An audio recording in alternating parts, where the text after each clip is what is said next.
Hi, folks. This is going to be a tough one on all of us, I think, and even me.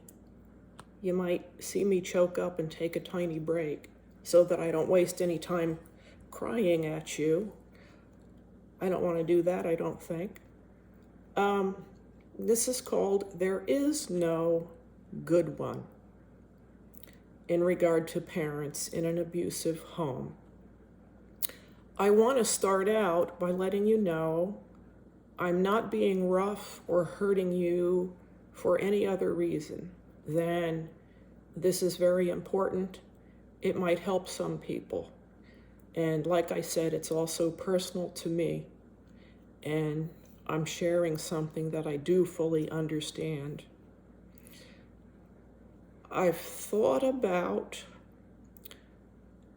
before making this video, what this must be like for you parents. I made the right choice for myself, and I did not have kids. I would have made a horrendous parent. I still am mentally ill. I wasn't ready. It would have been just awful. And I would have spanked them.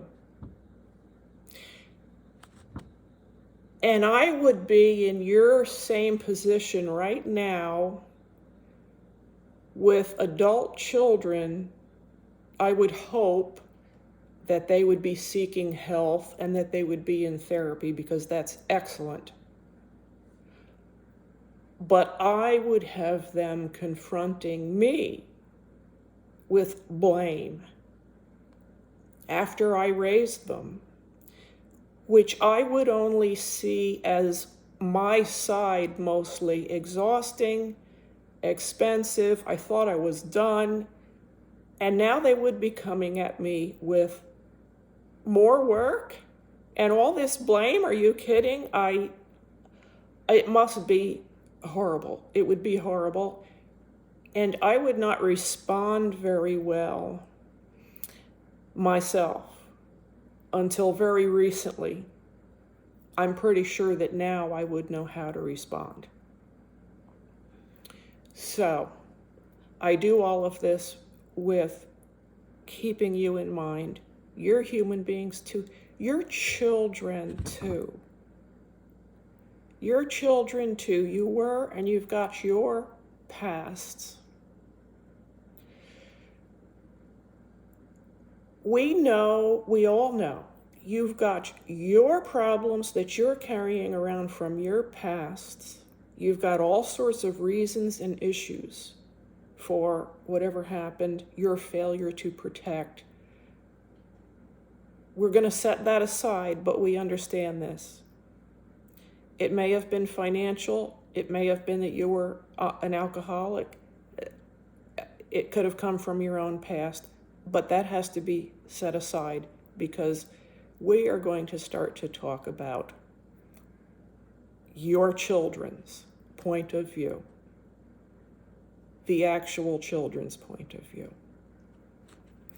Now, I'm speaking to you parents who are the other one, the one who was almost like the first victim. Maybe you were like another sibling. You were seen and felt helpless. You tried to have yourself seen as the good one. You tried to make up for the abuse or counterbalance it. That's who I'm speaking to today.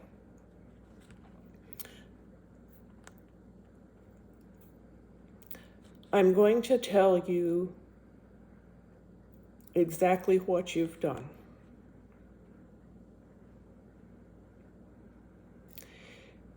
You were walking along on a sidewalk with your child or children next to you. Maybe one's following you.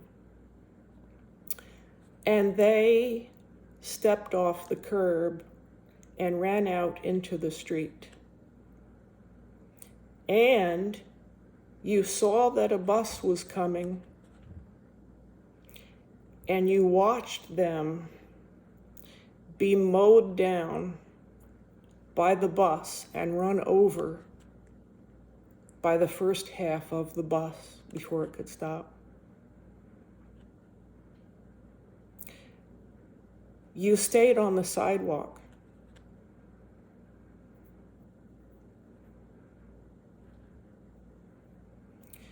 You saved yourself, and you did not do anything for your children. And not only that, if your children's injuries and blood happens to be seen, this is when other people come running to their aid to help and save them. But not a single one of those people is even you. You're still on the sidewalk. Your children are crushed and broken.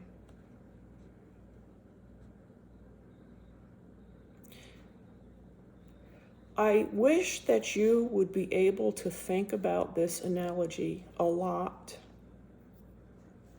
because it is not an exaggeration. It is not too extreme. It is perfect. It is perfect. That is what has happened to your kids, and you stood by. This is what has happened in your family to your kids. And even now, if your kids are in therapy, thank God, and if they're coming to you with requests or confrontation or whatever, every time you hint that you are the good one, but you do feel like you were the good one. You weren't the one that was doing the hitting. You didn't know what to do. This genuine reason, that genuine reason, this, that, and the other thing. Every time you do that to them, you hurt them again.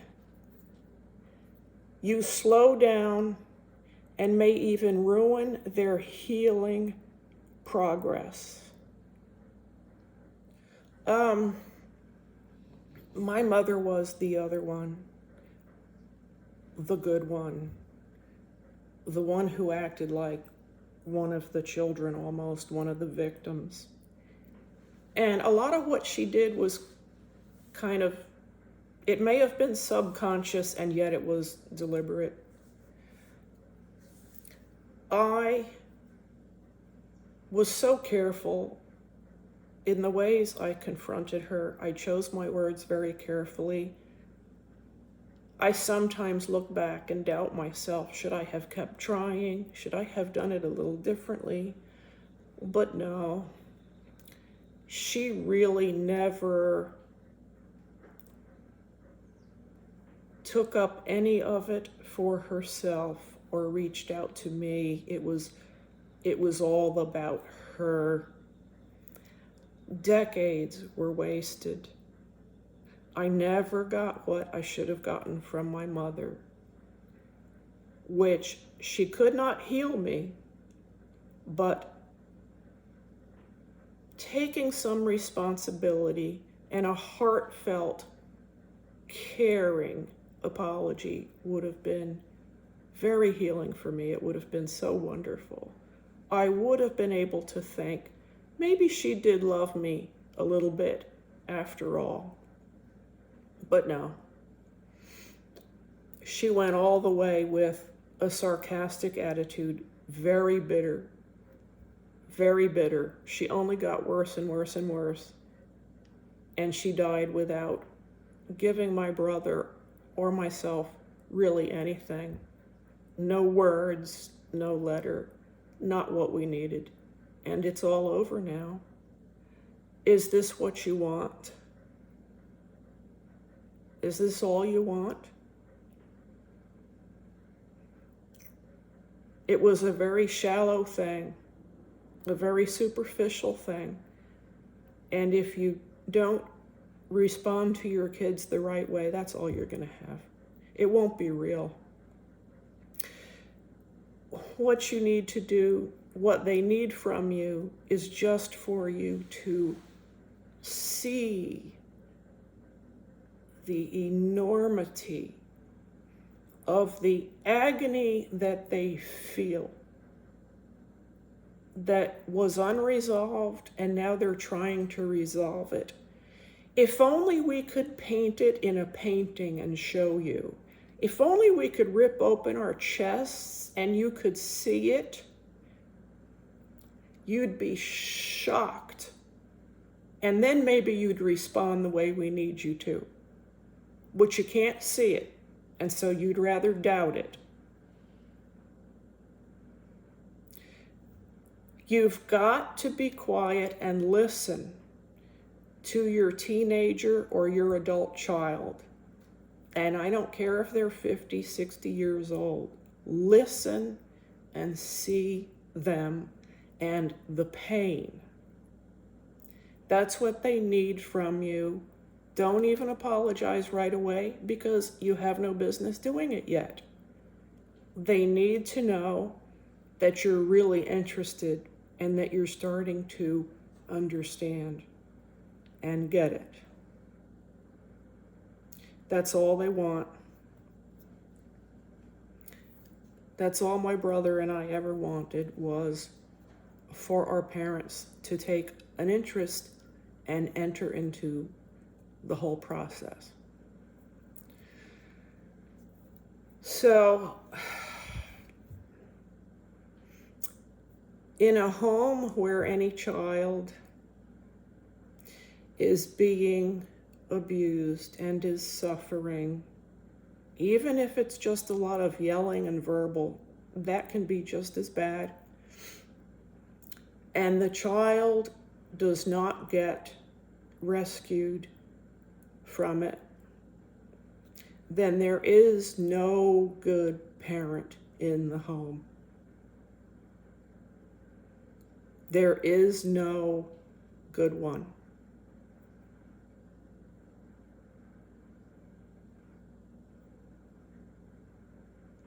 You cannot balance it out. That's avoidance. You can't give them nice toys or take them out a lot. That's avoidance of the real problem. There was no good one in the house. I'm sorry to tell you.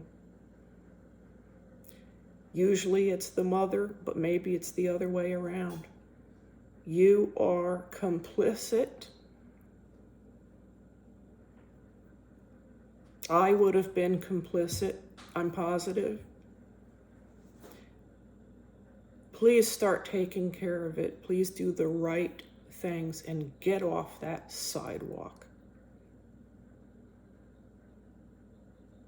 You've got to run out there and look at their blood and pick up your child and get involved. Okay, enough of the analogies. Thank you if you watched, and if you were able to take this, thank you very much.